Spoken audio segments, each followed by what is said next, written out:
Terima kasih Anda kembali bersama kami pemirsa di Create Up dan kali ini kita akan membahas ekspansi Kopi Jago pasca pendanaan ditemani rekan saya Wiki Adrian. Betul sekali dan saat ini sudah tersambung melalui video conference ada Mas Yosua Tanu, beliau adalah CEO dan juga Head of Kopi Jago.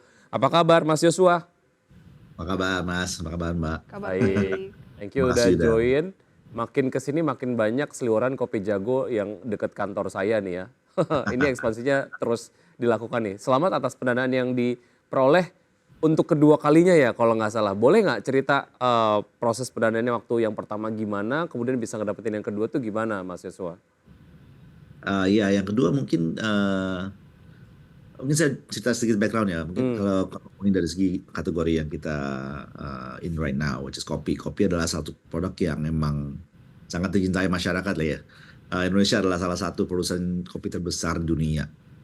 Tapi kenapa kalau kita minum kopi enak itu harganya sangat mahal di kafe-kafe gitu kan. Padahal kebun kopinya mungkin sekitar 3 atau 4 jam nyetir saja dari kota Jakarta. Disitulah gimana kami sebagai Jago dan Founders Jago menemukan bahwa isunya adalah perjalanan kopi tersebut dari kebun ke customer itu sangat dilandasi berbagai macam cost.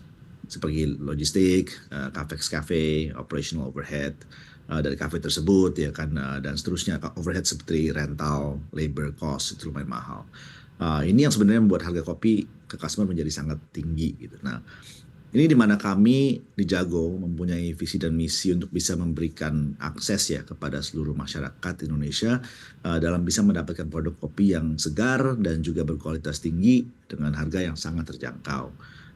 Di sanalah kami menciptakan semacam terobosan tersebut yang melalui kafe keliling kami yang kita jalankan dengan menggunakan sepeda listrik dan juga teknologi dan digitalisasi.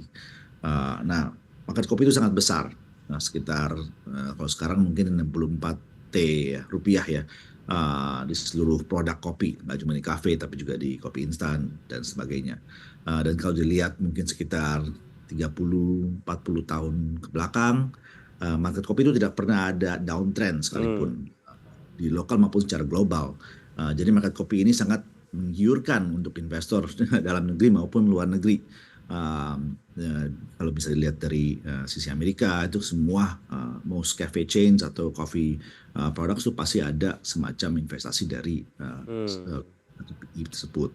Jadi of course kami untung menjalankan bisnis dengan baik melalui tim yang sangat produktif dan kami untung juga bisa dilirik investor untuk bisa mendapatkan kepercayaan mereka untuk membesarkan bisnis tersebut gitu. Makanya kita sudah mendapatkan 2 pasca funding tersebut, di mana pertamanya ini emang disebutkan untuk bisa lebih mentelusuri bisnis model baru tersebut, mentelusuri visi dan misi kita untuk memberikan akses ke masyarakat.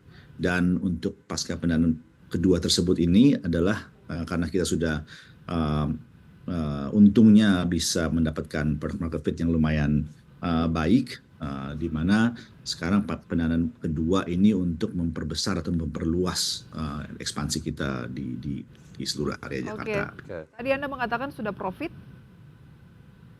atau masih mengejar target profit? Kita sudah profit as a business ya, untungnya sudah profit ya. Oke. Nah sejauh ini sebelum pendanaan dilakukan gitu ya, sebaran layanan dari Kopi Jago sendiri sudah sampai mana dan setelah pendanaan targetnya akan ekspansi kemana aja Mas Yosua? Jadi sekarang kita sebenarnya masih hanya di sekitar Jakarta Selatan ya. Tersebar di sekitar 7-8% of coverage area di Jakarta. Untuk pendanaan tersebut itu kita menargetkan untuk bisa mengcover sekitar 50-60% dari Jakarta, kota Jakarta dulu ya.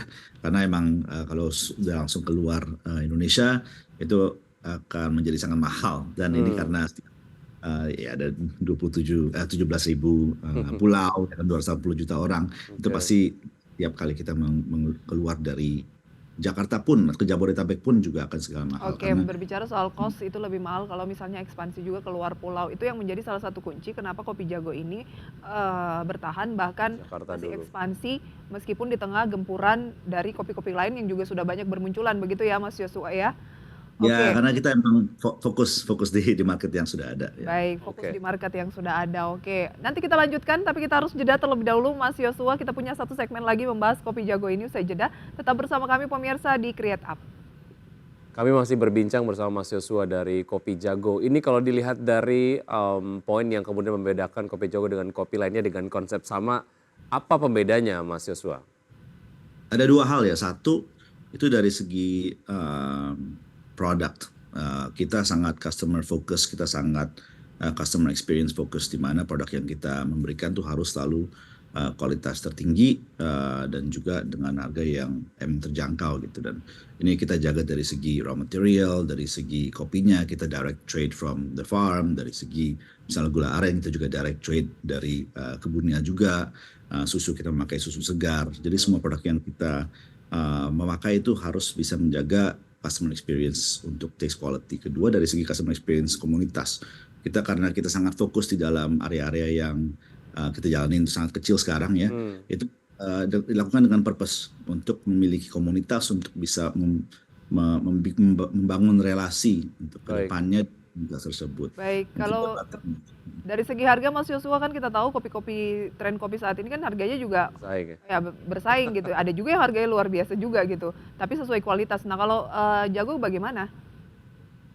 Ya kalau harga itu emang bisa disamain ya, tapi depannya adalah gimana bisa menjaga unit economics. Unit economics itu dari segi customer, tapi dari segi cuan juga tetap dapat ya. Oke, berapa target pendapatan bisnis persentase saja? Berapa kenaikannya untuk tahun ini? Kita mungkin target sekitar 3-4 kali ya. Oke, itu sudah profit ya. Oke, sejauh ini di Jakarta ada berapa unit sepeda listrik yang menjajakan Kopi Jago, Mas Yosua? Kita ada beberapa ratus lah, mungkin sekitar. Oke, sudah ratusan ya.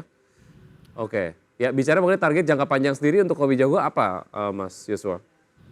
Kalau untuk tahun ini kita memang menargetkan untuk 1.000 sepeda di dalam Jakarta. Kalau untuk jangka panjang memang, of course kita masih lihat potensi persepedaan ini masih bisa ke sekitar 30-40 ribu sepeda di seluruh Indonesia ya. Wow. So masih jauh.